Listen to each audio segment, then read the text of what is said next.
Sony has changed things around in its smartphone lineup, and the new Xperia X Dual is now the flagship. It isn't quite the powerhouse that its Xperia Z predecessors were, but it has some great camera tricks up its sleeve.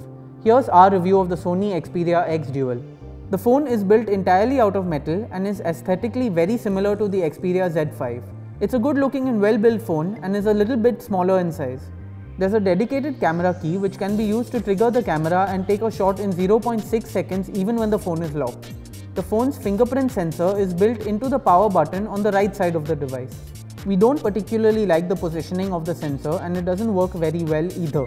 We often had to try multiple times and hold our finger down firmly for the phone to unlock. It's nowhere near as quick and accurate as it should be. The Xperia X Dual has a 5-inch Full HD IPS LCD screen. It's sharp and detailed, has good color reproduction and can get very bright. Sony could have done better and provided a Quad HD screen at this price though. The device runs on Android Marshmallow with Sony's Xperia UI on top. Although it's efficient and well laid out, there's a lot of bothersome bloatware that cannot be uninstalled and constantly pushes notifications. You have to disable these apps and block notifications manually. Whether in well-lit or poorly lit settings, the phone takes sharp, detailed and well-composed pictures. Although some grain and oversaturation is visible, we're impressed with the Xperia X Dual's ability to capture detail in all conditions. Videos shot at 60 FPS are excellent as well, as are selfies. Focusing is quick and predictive hybrid autofocus helps you to lock onto moving objects. The Xperia X's biggest selling point is its camera performance.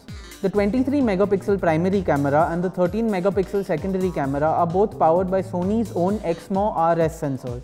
The phone is powered by the Qualcomm Snapdragon 650 SoC along with 3 GB of RAM and 64 GB of internal storage. This is a mid-range SoC that is also on the Xiaomi Redmi Note 3, a phone that costs less than a quarter of the price of the Sony Xperia X Dual. Performance is usually good, but there are some critical issues, particularly heat related. While charging, shooting video or playing games, the phone heats up a lot.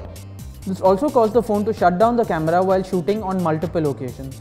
The second SIM slot of the Xperia X Dual is hybrid, so you will have to choose between additional storage and dual SIM connectivity. Both slots support 4G. The Sony Xperia X is a bit of a mixed bag. It has good looks and build, a great camera and a decent screen. But unreliable performance, heat issues and an inconsistent fingerprint sensor mean that the phone simply does not live up to flagship expectations. At this price, it's hard to recommend the Sony Xperia X. That was our review of the Sony Xperia X Dual. Hit the thumbs up button below and you can also subscribe to our channel for more videos.